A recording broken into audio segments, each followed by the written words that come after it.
folks. Good morning. This is Dan Hook from Get Outdoors with Hook Outdoors, and this morning we are going to talk about some muskie fishing here at Cave Run Lake with Gregg Thomas of Muskie Hunter and PMTT fame. So without waiting, we'll just get right into it. Gregg, what kind of spring has it been so far? Well, I mean, we've had nothing but rain, and that has not been the greatest. Yeah. We had on February 28th, we had about 6 inches of rain here on Cave Run and in eastern Kentucky, and it just, the lake's kind of been messed up ever since. We got high water right now. We are going down. We're at, I just looked at it, we're at 12 feet, 4 inches as of right now. But it paused. We did get rain last night, but I don't think we got near as much as we didn't hear, and they didn't south of us either. No, I think according to the little rain app I got, we got just under a half inch. So that shouldn't affect us too bad. But as far as fishing goes, I mean, the water has been dirty. I mean, with water, no matter where you're at, cold water is super dense. It doesn't allow it to clear up. Right. So we've had a lot more mud than we're used to. It has warmed up with these warmer days that we've been having. Sure. We've seen some clearing. The south end of the lake, the Longbow area, Beaver Creek area has a little bit clearer mud, as I tell everybody. Yeah. The main lake out here is still pretty dirty right now. Now we are catching some fish, but I just see it getting better as it goes down. Okay, cool. Well, what makes Cave Run such a deal on a national level with these guys? Is it where a lot of these guys are from up north and it just gets them on the water sooner, or is it the fishery itself? A lot of it is just the opportunity to come and fish early in the season. I mean, we don't, for guys like in Minnesota and guys on your bigger bodies of water, say your St. Clair guys, your Green Bay guys, your Canadian guys, we don't technically offer as much big fish opportunity, and big fish meaning fish in the 48 to 50 inch range. Our average fish down here is 36 to 38 inches. We are seeing a little more push to the 40 inch range. But what we offer is just an opportunity to fish before you can anywhere else. Okay. And it is a lake system. There's about 3 or 4 lakes that offer this. You got Lake Kincaid in southern Illinois. Right. You got Green River Lake in Kentucky. Cave Run is probably the most known and most popular, mainly due to the, it does have a nice bigger fish population. Right. And 2, we've just really pushed it and promoted it for longer. Well, you got tourism, they kick in, and, their help with the PMTT, and that kind of puts it on the national map where it's on that national tour and everything. And talking about, like, the difference, one question I had, I know you guys at times when the lake is monkeyed up like this, you guys will put in below the dam and truck down the river. Are muskie more of a reservoir type fish, or do you find them more in, I guess, current moving waters like river systems, and where there's current, like on these Bassmaster lakes, like these TVA lakes, these guys are always talking about fishing current and water releases. Is the muskie the same? Yeah, I think every fish likes current. I mean, I think it's just moving water is something that they, I don't know if it's air conditioning for them or what, but they like moving water. Now, as far as like Cave Run and all of Kentucky, there's no natural lakes in the state of Kentucky. And our muskie fishery was born upon rivers. These are a riverine fish that we have. Now, that's not true for everywhere in the country. I mean, in Minnesota and Wisconsin and other areas where the fish are native, those fish were born into those systems. And you've got lake systems, and you've got the Great Lakes have their own strain of fish, and that I fish as well, and but here we've got it's called basically the Kentucky Silver Muskie. Right. It's a very bleached out fish that when I put pictures up on my social stuff, the I get a lot of comments on that fish. That fish really doesn't have the bars or the spots. The one I saw you put up yesterday, that thing was white like a crappie. Yeah. Well, a lot of that has to do with the muddy water Sure, and the cold water. Yeah, They get more bleached out. Yeah. More with the mud than anything. The cold doesn't. I shouldn't say that. The cold doesn't affect them as much as the mud, but the mud will bleach out everything. We caught the water's just now hitting 50 degrees, so we're picking a few bass up, and it's the difference between a spotted bass and a largemouth. You can tell during the season. When it's warm, you can just look at it and tell. But now, if you don't feel for that little rough patch on the tongue, they all look the same. They all look the same. We got one about 3 pounds the other day, and it was just as bleached out as you can imagine. But right now we do have fish that are that if you can find current, that's great. We really don't have current. Guys say, well, you have a reservoir, there should be current in the lake. Well, I think there is a current, but it's not anything like what guys talk about in some other lakes. Like Lake of the Woods and stuff, where you get up in a big lake like Lake of the Woods. It's in Canada. It is you get wind current, basically where you get wind that blows a certain direction for a certain amount of time. It literally piles water up on one side, and then when it stops blowing, when that water rushes back between the islands in the or in the narrows, it creates a current. Well, we don't really have that out here, but the fish do like current. I do love fishing the rivers, and the one thing that you do have here, not a lot, is you do have some river options with below the dam, and then also if you have a john boat or basically most of the rivers and creeks here that have muskies in them are only john boat access. Oh yeah, You really can't put a boat in. It's just a back up to it and throw it out of the back of your truck type deal. Well, a typical spring here.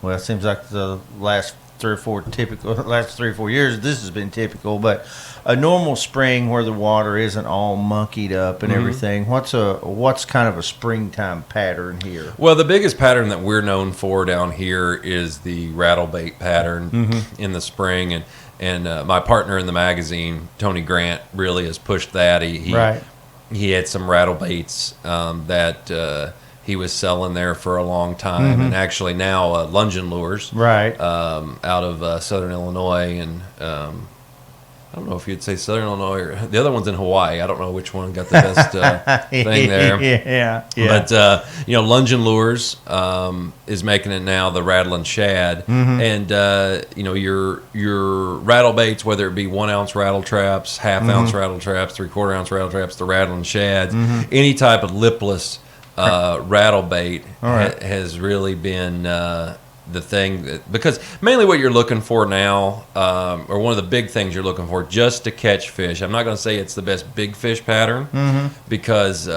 you do get some bigger fish on them, don't get me wrong, but just to catch fish is trying to find the shallow water, trying to find fish that are moving up pre-spawn, that are kind of moving up there, waiting to get ready to drop their eggs. And you're picking up a lot of little males.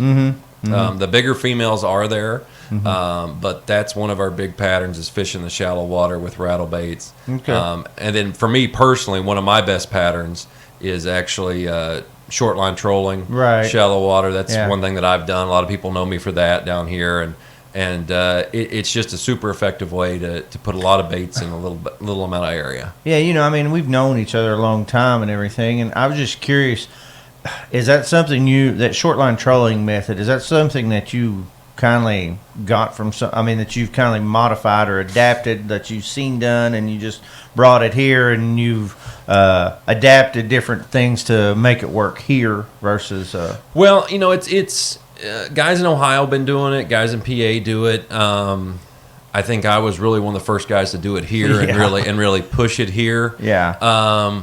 It was just something I kind of learned through the PMTT, and that's why I tell people, and that's why I'm such a big advocate for tournament fishing. And I think anybody that tournament fishes will tell you that if you get an opportunity to do it, especially a trail where you fish multi-states, multiple lakes, even if you don't catch a fish, even if you get skunked in every tournament, even if you're going to learn a lot. And if that's something you're interested in doing, learning a technique, and learning how to get better. To me, that's huge. I mean, I'm fortunate enough. I've fished muskies in, oh Jesus, I don't even know how many states. I've probably fished muskies in about 10 states and 2 provinces. Oh yeah, every bit of it. Yeah, and especially pre-COVID.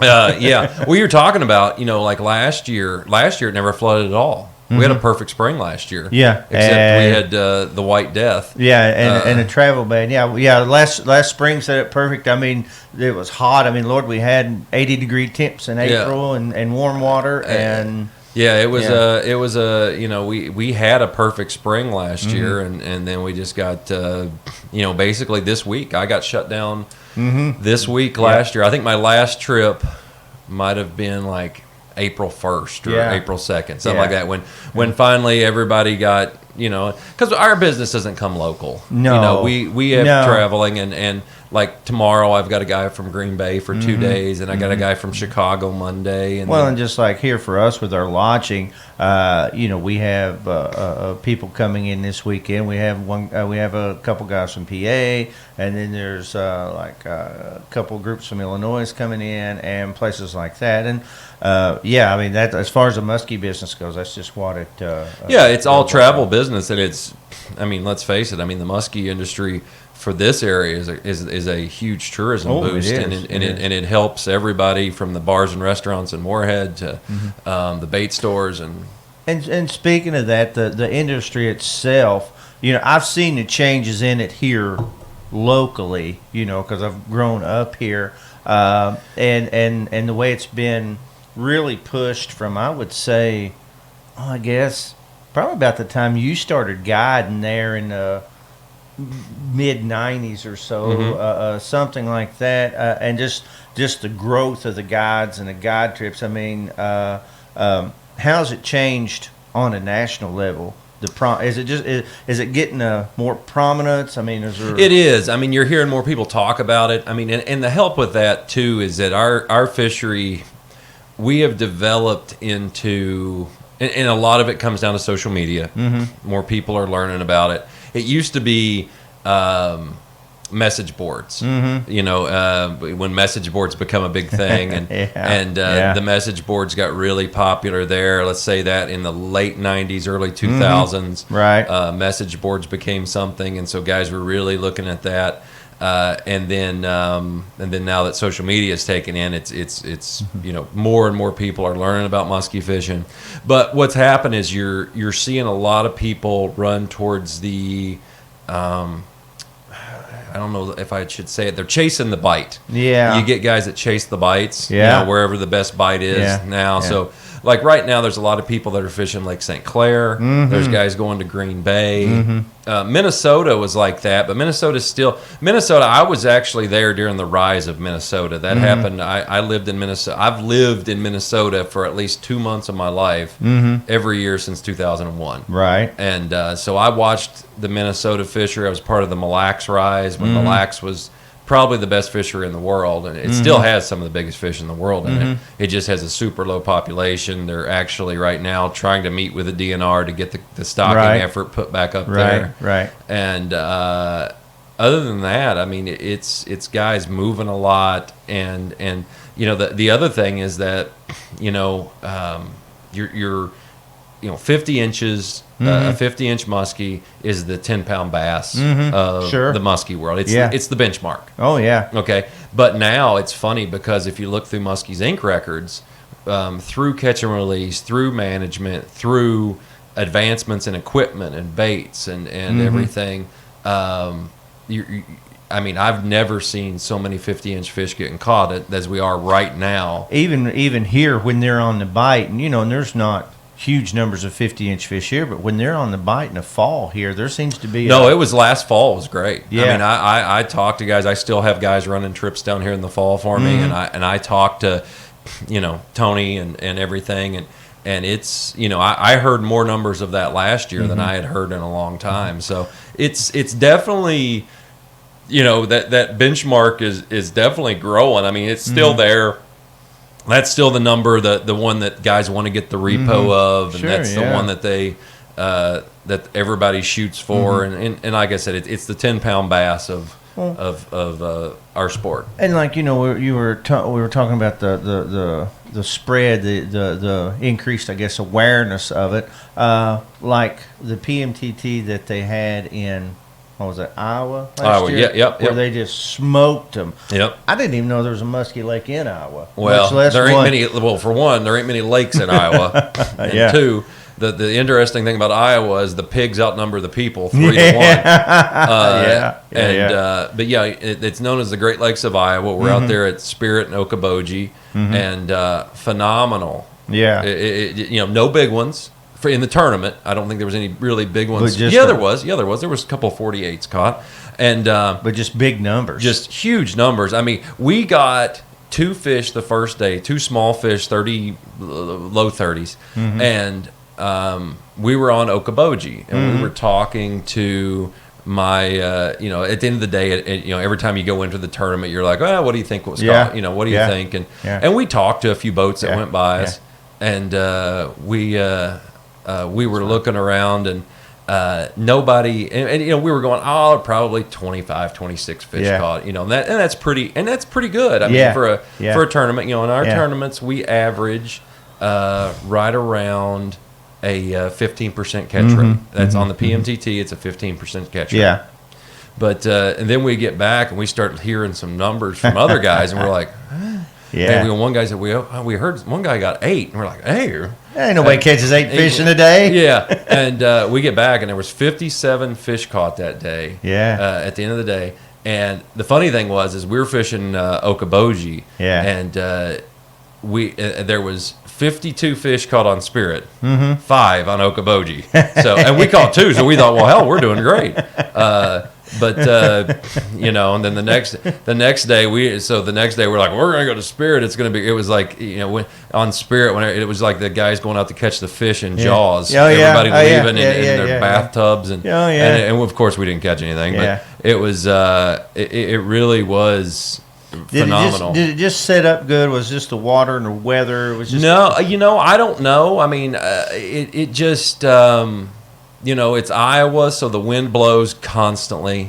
I fished Iowa a couple times. In Iowa and western Minnesota, where I'm at, I mean, it was only a 4-hour drive for me from where I live. I live just outside of Fargo in Minnesota when I'm there. Right. Fargo's North Dakota, but I'm right there. And so the wind blows all the time. It's awful. If from down here... It's windy this morning. Well, that's a typical day in western Minnesota right here. Just all the time? All the time. The wind blows. Oh my God. And it'll blow 30 miles an hour for 7 days, and then it'll die one day, and then it'll blow 30 miles an hour 7 days out the other direction. That's western Minnesota. And and Iowa, we had the first day set up calm and beautiful, and I think it just allowed you to fish good, and they were biting. Okay. And, they had, I want to talk a little bit about the fall fishing, and, that was a PMTT deal. But, this World Championship they had here last year in October, that was a pretty good tournament for no more boats than what they had. It was a great tournament, and I really loved the way they did it. It was a play-in tournament. You fished 3 days. Yeah. The first 2 days. Yeah, that was. Yeah, that was a new rule we had last year. The first 2 days you qualify to fish the last day. So if you didn't have a fish, you went home. You went home, and you didn't get a fish that last day. Yeah. And the guys that won at Osfar and Rayleigh, they're 2 of the baddest sticks I know, and really good fishermen. Good guys too. They just worked a show for us in Wisconsin and for the magazine, and they were doing their it's set up perfect for their techniques that they like. I don't even know where we finished. We caught. We had 4 fish, so which normally in a tournament that's pretty good. Yeah. And but they had 8. Yeah. So we ended up getting. I can't remember. We placed somewhere in the top 5. But it was there was a lot of fish caught. The weed growth was really nice. With no. And the fish hadn't been pressured. The fish hadn't been pressured all spring. The fishery. we had no rain in the spring, so the weed growth was kind of very, very good. And to be honest, it was the first time I'd fished out here in the fall. Yeah, because you're always gone 15 years. Yeah, because you're always gone north. Yep. I think it was we had a championship here in 2007, and that was the last time I was here in the fall. Yeah. And speaking of fall, how does this lake in a typical fall? What's a couple of things that for even the novice fisherman, what's a couple of things that they can do to increase their chances of trying to catch a fish? Well, I tell you what, in the fall, I mean, really, it all starts down here in September. Really good. What you want to do is if you get a rain like we did last night, that's going to trigger a bite, and you get a rain, and especially you get a rain followed by a little cold front. All you need is the water temperature to drop just a little bit.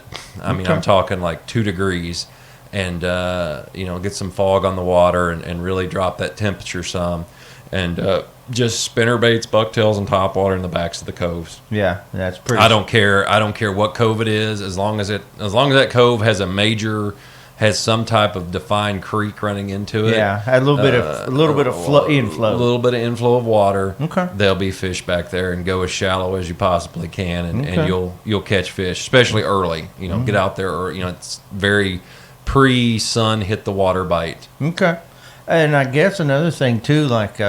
Through all your musky fishing over the years, do you have maybe a couple of just go-to lures that if you're just kind of in a slump that you just put this on and you're just going to throw it till you catch a fish to kind of get or have you just been at it so long that you just know kind of what's going to work here and there, or does some of it you just revert back to like, I'm just going to throw this so I catch a fish? Well, I mean, a lot of it comes down to whatever you got confidence in. I fish a lot of soft plastics, whether it be a bulldog, a Medusa, throw a lot of the Red October tubes. I think I pride myself, and I'm pretty versatile on what I use, and I've caught fish in so many different ways. There's techniques I can go upon from vertical jigging. I love the vertical jig, and just doing some stuff like that. But I think I always revert back to a jerk bait,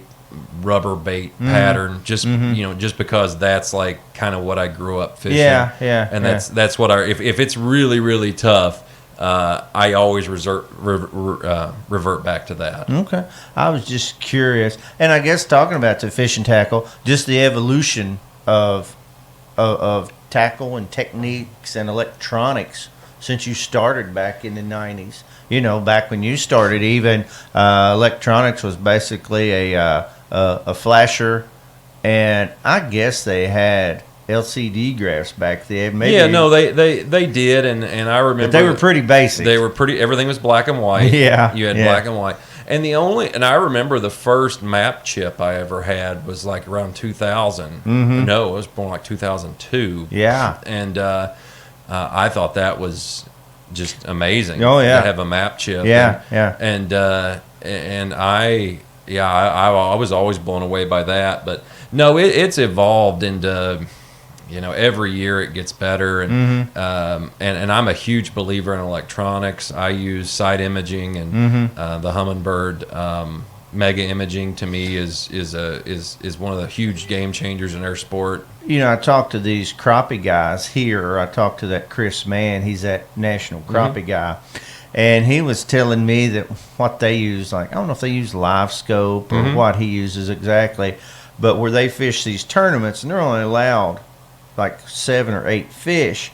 And these electronics now, they can roll up on a brush pile or a school of crappie, and they can just tell by looking at that screen, what size crappie those are, and whether they need to take time to fish them or whether they need to move on and find. I mean, he knows if that's like a 1 pound or 2 pound crappie, and that's just crazy. And I watch these tournament guys, and I watch these YouTube videos, and the way that they just define what these fish are. Used to, if you could just see a blip, you're like, oh well, that could be a fish, or that could be a spare tire. Yeah. And now it's like, you see the fish going through there. Oh no, we do the same thing. I use live scope a lot in mine. In the vertical jigging that I do, live scope is a big thing that has definitely taken over in the live bait fishing I do up north. To me, has revolutionized that for me. And even in the casting and trolling, I mean, there's all these aspects that you can do to it. But it is the thing is though is do you to really use that technology? It can be used a couple different ways, like what Chris is doing. He is pulling up there looking for it and saying that's what I need to catch. And in a tournament aspect, that's a great thing. But it takes away from the fishing aspect of it. You're so like I know a guy using the live scope. He's got 3 of them on his boat, and all he does is he drives around open water at about 4 miles an hour, looks for a fish, and when he sees one, he stands up and he makes 2 casts at it. If it doesn't come after the bait, he goes on. Yeah. See, that's the kind of the issue I have with it. That just, I don't know. I mean, it's almost like playing golf. I mean, you're not really.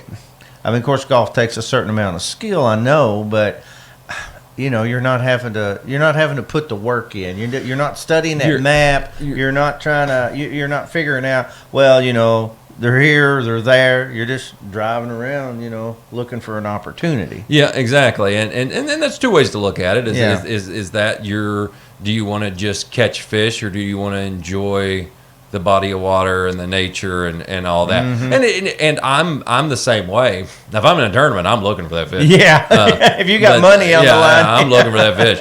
But there's days it's just nice to go out there and fish, and with musky fishing, here's the deal. And even the guy that does that, he don't catch fish every day. You can't. No. I mean, muskies are just not a fish you're going to do that with. And like I tell people, I mean, musky fishing. If you're gonna get into musky fishing, you're gonna do it, and especially musky fishing is like anything. Everybody when they start, they just want to catch one. They want to catch a muskie. Okay, then once you start catching a few of them, you're like, well, I want to catch a 40-inch muskie. Okay, I want to get something bigger, and then they're like, I want a big fish. I want to. And so it's that progression. I think that is with everybody that fishes.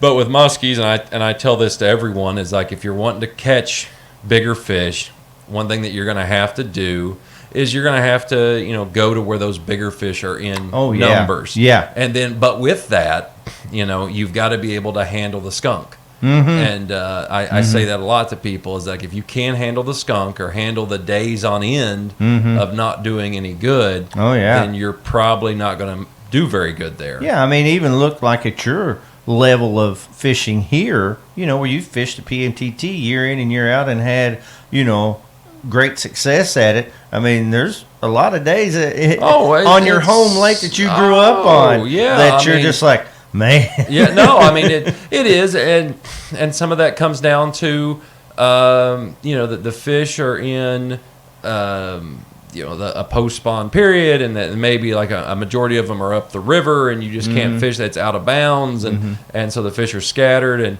in tournaments there's always, I mean, more than once, there's a lot of fish that are caught in places that you would never fish. It takes somebody coming down here.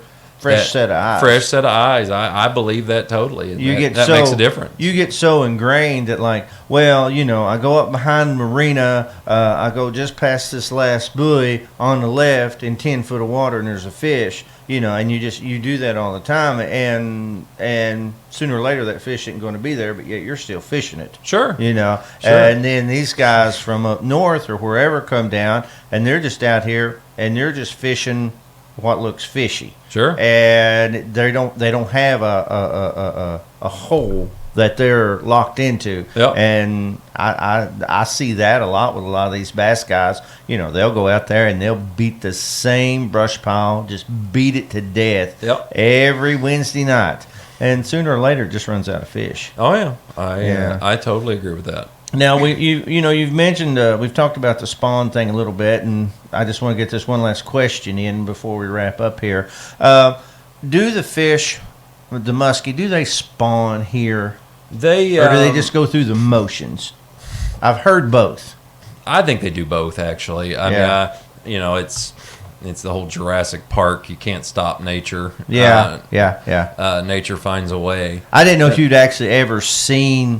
I've seen them paired up. Okay, I didn't know if you've actually ever seen like eggs, or even seen. Of course, I don't know how you'd see that, but like the fry or muskies smaller than what they might stock, I guess. We've seen some small stuff out there. I mean, a lot of it happens, you'll see these fish run way up some of the big major feeder streams, and when the water is clear, which it isn't now. Yeah. Okay. And I think they do have some spawning. I mean, I just think there are a few fish that do successfully spawn. Right. We catch them with spawning scars on them. Oh, okay. where they've actually went through the motions, just like up north. I mean, they look awful. They're bleeding. And they're scarred up and everything. But they don't spawn enough to sustain a fishable population. Okay, that's what I was wondering. Yeah, no, you need the stocking efforts. Well, where do you stand on the 40-inch thing that they're pushing for now?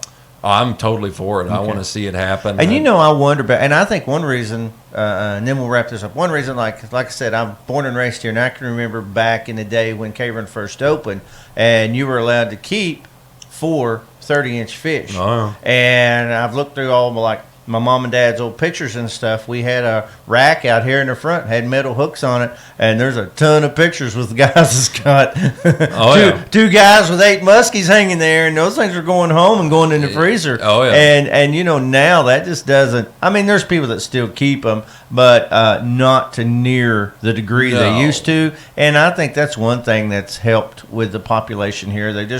People are just really pushing this catcher, and it's a good thing. It is, and I want to see the 40-inch thing go in because we're still one of the smallest size limits in the country. Yeah, and it would be nice to get it up there, and it just protects the fishery more. Sure. And for people down here, especially if you've got a store or lodging or food service, anything like that, I mean, the more people we can get to come down here, the better it is for the area. You need those big fish to get these people. You really do. I mean, sure.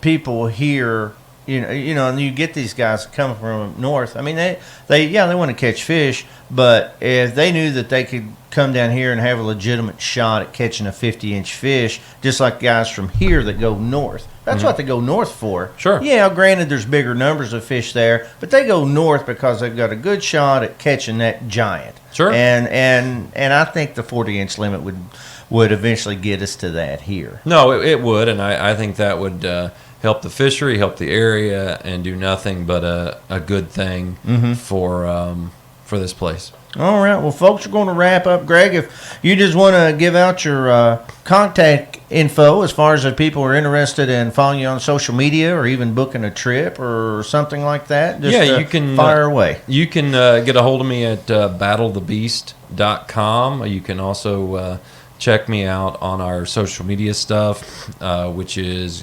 at Fish Gregg Thomas on Instagram is kind of what I do. Battle the Beast on my Facebook account. You can also find us Muskie Hunter Magazine. You can at muskiehunter.com.